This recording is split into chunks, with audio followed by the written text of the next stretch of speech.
Halo Bapak Ibu dan saudara-saudari, apa kabarnya? Kami berharap Bapak Ibu dalam keadaan baik dan dalam keadaan sehat. Bapak Ibu berjumpa kembali dengan kami dalam tayangan tanya jawab seputar gereja dan ibadah online.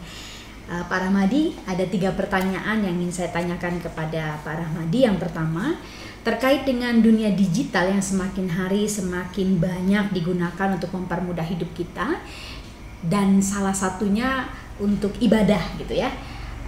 Dan ini terkait dengan persembahan. Nah, persembahan ke gereja itu lebih baik menggunakan kantong atau secara digital. Secara digital ini maksudnya kita menggunakan alat barcode atau biasa disebut dengan gesek atau edisi. Nah, kira-kira yang mana yang lebih tepat, Pak? Ya, jadi perlu kita ketahui bahwa memang sekarang ada banyak gereja yang sudah menggunakan persembahan digital, ya, dengan barcode, dengan gesek, debit dan sebagainya. Tapi juga perlu kita tahu bahwa gereja-gereja ini tidak memasukkan ritual persembahan di dalam liturginya. Jadi mereka menempatkan mesin-mesin itu di luar gedung gereja dan jemaat dibebaskan untuk memberikan sebelum ibadah ataupun sesudah ibadah, ya. Nah, jadi kalau di dalam konteks GKI yang persembahannya merupakan bagian dari liturgi, ya, apalagi ditempatkan setelah firman dan doa syafaat dan pengakuan iman, ya. Jadi persembahan sebagai ritual atau respon atas firman yang sudah didapat, ya. Jadi rasanya kurang pas kalau persembahan digital kemudian ada di dalam liturgi GKI. Bisa dibayangkan kalau nanti penatua naik ke mimbar, mari jemaat-jemaat Tuhan kita membuka HP kita, rasanya lucu ya dan kurang tepat begitu, ya. Nah, kecuali dalam masa-masa darurat ini, ya, selama masa pandemi ini kita beribadah online di rumah kita masing-masing, ya jelas ya persembahan digital menjadi solusi kita untuk memberikan persembahan. Nah, jadi kalau dalam konteks nanti ketika kita bisa beribadah di gereja lagi, persembahan digital tidak bisa menggantikan persembahan kantong, ya. Dia hanya sebagai alternatif, sebagai opsi lain bagi jemaat yang ingin lebih praktis, yang ingin menggunakan dengan cara digital, ya. Tapi sekali lagi tidak bisa menggantikan persembahan kantong. Nah, kalau mana yang paling benar, ya semuanya benar, ya, karena persembahan itu benar atau tidaknya tergantung dari motivasinya, dari hatinya.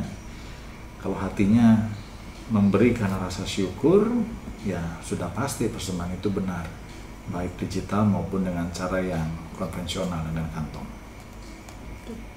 Baik, pertanyaan yang kedua. Nah, selama masa pandemi COVID-19 ini, semua ibadah yang tadinya dilaksanakan di gereja kemudian berubah, ya, menjadi ibadah online. Nah, yang menjadi kekhawatiran nanti ketika masa pandemi ini sudah lewat dan kita sudah terlalu nyaman dengan ibadah online itu, kita jadi malas ke gereja. Itu Pak Adi, lebih baik ibadah online aja lah daripada harus ke gereja gitu ya. Parkir mobil susah, lalu kemudian harus persiapan dan sebagainya. Nah, itu bagaimana menurut Pendeta Rahmadi? Ya, soal itu memang ada kekhawatiran ya, bahwa kita udah beberapa bulan ini beribadah online, bebas, ya, mau mandi dulu atau belum nggak ada yang larang, ya kan, mau jam berapa ibadahnya terserah, mau ikut live atau mau nanti tinggal rekamannya sore atau malam, bebasnya, ya. Dan ini kemudian membuat kita terlalu nyaman, ya, dan sehingga ketika nanti boleh beribadah di gereja kita jadi males untuk pergi ke gereja lagi, ya. Nah, tapi harusnya nggak begitu ya, bahwa ketika nanti kita bisa beribadah di gereja lagi, kita sudah melewati masa pandemi ini, ya kita kembali ke gereja, ya. Tidak lagi ibadah online di rumah masing-masing, ya, kecuali terpaksa, ya, mungkin karena sakit, ya, karena ada halangan dan sebagainya. Dan ibadah online menjadi solusi atau alternatif seperti persembahan digital tadi, ya. Nah, Yang paling penting adalah karena memang firman Tuhan sendiri berkata dalam Ibrani 10 ayat 25, janganlah kita menjauhkan diri dari pertemuan-pertemuan ibadah kita. Jelas sekali pertemuan-pertemuan ibadah itu kan maksudnya perjumpaan kita secara fisik dengan saudara-saudara kita di gereja. Dan di dalam perjumpaan fisik itu kita saling melayani, saling menegur, saling menyapa, saling memperhatikan dan sebagainya. Dan disitulah terjadi persekutuan yang indah. Kalau di dalam ibadah online kita hanya dalam posisi yang pasif, ya, di rumah kita masing-masing, tapi berbeda ketika kita beribadah di dalam gedung gereja. Jadi harapannya setelah pandemi ini selesai, kembalilah kita ke gereja ya untuk bersekutu bersama. Baik, pertanyaan yang ketiga, Pak Rahmadi, selama ini kan kita ibadah online, kemudian kita juga ditawarkan channel-channel dari gereja yang seasas, gitu ya, maupun dari gereja yang tidak seasas. Nah, sebagai anggota gereja GKI, gitu ya, apakah kita boleh mengikuti ibadah online gereja-gereja yang tidak seasas dengan kita? Menurut Pak Rahmadi bagaimana? Ya, maksudnya jajan rohani ya? Ya, betul, jajan rohani. Kalau jajan rohani offline kelihatan, ketahuan orang. Ya, tapi kalau jajan rohani online ini nggak ketahuan. Ya, karena kita melakukannya di rumah masing-masing dengan HP atau dengan komputer begitu. Ya, jadi kalau pertanyaannya boleh atau tidak ya kembali ke diri kita masing-masing ya. Karena kita yang punya kebebasan dan menentukan sendiri. Ya, tapi saya mau mengingatkan bahwa ketika kita mengakses ibadah online gereja lain yang tidak seasas, kita perlu punya prinsip, kita perlu pegang prinsip kita. Ya, prinsip kita adalah nilai-nilai GKI, ajaran-ajaran GKI yang harus kita tetap pegang.